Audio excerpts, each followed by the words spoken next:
แขนงพลังงานที่สำนักงานใหญ่รัฐวิสาหกิจไฟฟ้าลาวเพื่อสร้างขบวนการคำนับรับต้อนวันกรรมกรสากล1 พฤษภาคมครบรอบ139 ปี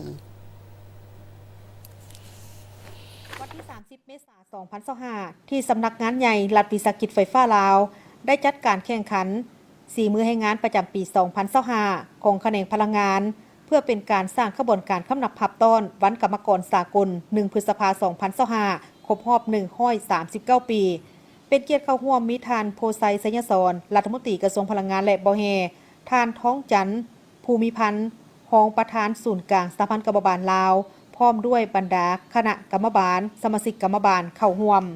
การจัดงานแข่งขัน4 มื้อให้งานนี้ทั้งเป็นเวทีในการแลกเปลี่ยนบทเรียนด้านเทคนิควิชาการและการค้นหาบุคลากรผู้ที่มีบทเรียนเพื่อเป็นการก่อสร้างสุขอยู่ส่งเสริมเวียกดีคนเด่นของการจัดตั้งฉะนั้นในการจัดงานของเฮานี่หมายความว่าเฮาจะจัดทุกปีเนาะแต่ละปีเฮาก็สิมีหลาย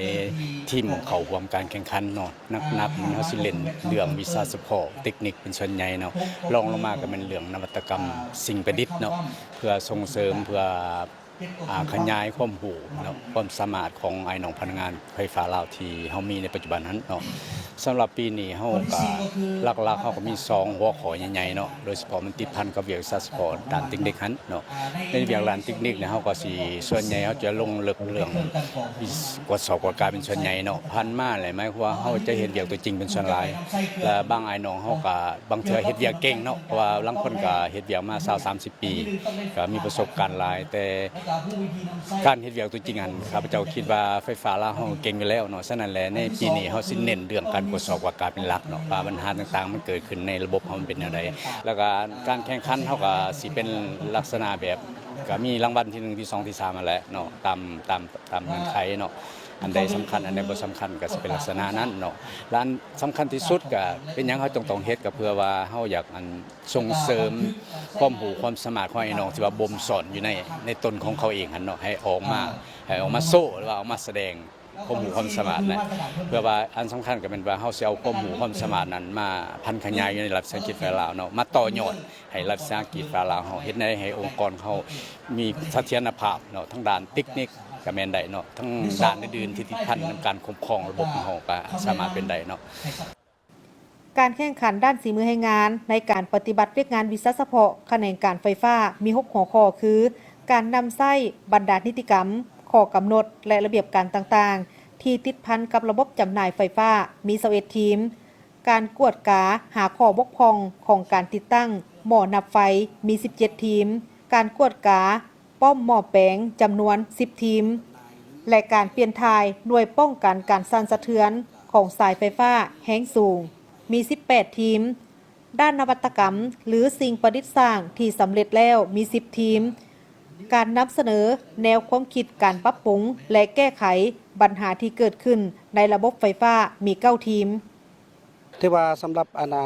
การมาแข่งขันซื้อมืองานปี2025เนี่ยชาแข่งโปรแกรมเฮาส่งหัวข้อมาอยู่4หัวข้อเนาะหัวข้ออันที่1ก็แม่นนิติกรรมของไฟฟ้าลาวหั่นหัวข้อที่2ก็แม่นแทสมิเตอร์ 0.4 เสาซ่องเนาะแล้วก็หัวข้อที่3ก็แม่นเปลี่ยนหม้อแปลงนี้เนาะหัวข้อที่4ก็แม่นเปลี่ยนดัมเปอร์เนาะตะไคร้ดัมเปอร์115นี้จะมี4หัวข้ออันนี้ก็มีความหวังเพราะว่าปีผ่านมาก็ถือว่าแข่งโปรแกรมเฮาก็เคยได้รางวัลเนาะคือว่าติด1ใน3เนาะคือว่าปีแล้วเฮาก็ได้ฉะนั้นก็มีความหวังเพราะเฮาก็ได้ซ้อมมีความมั่นใจเจ้าซึ่งความเข้มข้นของเฮานี่แม่นเฮาได้มีการฝึกเนาะฝึกแอบแล้วก็ปฏิบัติตัวจริงเป็นประจำเนาะเพราะว่าตัวเรื่องเกี่ยวกับการกวดการไปเรื่องนี้ก็เป็นสิ่งที่สำคัญเนาะเพราะว่าเกี่ยวกับการซื้อขายพลังงานเพราะว่ามอเตอร์ไฟเป็นตัวนับพลังงานให้เฮาซึ่งในตัวจริงเฮาก็ปฏิบัติประจำกวดการประจำส่วนความเข้มข้นในการลงปฏิบัติในหัวข้อนี้ก็แม่นเฮาก็มีการเข้มข้นฝึกอบรมให้น้องผู้ที่จะลงแข่งแล้วก็เกี่ยวกับทฤษฎีตัวจริงที่ติดพันกับมาตรฐานเทคนิคนั้นเฮาก็ได้มีการอ่านทบทวนคืนเนาะเพื่อเตรียมพร้อมในการแข่งในครั้งนี้เจ้า การแข่งขันได้จัดขึ้นแม่นมีหลายหัวข้อโดยเฉพาะก็แม่นเน้นหนักในของเขตพลังงานเฉพาะในแขนงการคุ้มครองและบริการซ่อมแปลงพลังงานไฟฟ้า พิเศษยังมีหัวข้อส่งเสริมการค้นคิดทางด้านนวัตกรรม หรือสิ่งประดิษฐ์สร้าง การปรับปรุงแก้ไขปัญหาที่เกิดขึ้นเข้าในการบริหารจัดการของหน่วยงาน และมีหัวข้อปิ่นอ้อมจำนวนหนึ่ง ภายในงานครั้งนี้ได้เปิดให้มีการจัดงานวางแสดงผลงานผลิตภัณฑ์และสินค้าทางด้านธุรกิจพลังงาน และกิจการที่เกี่ยวข้องของการจัดตั้งภายใน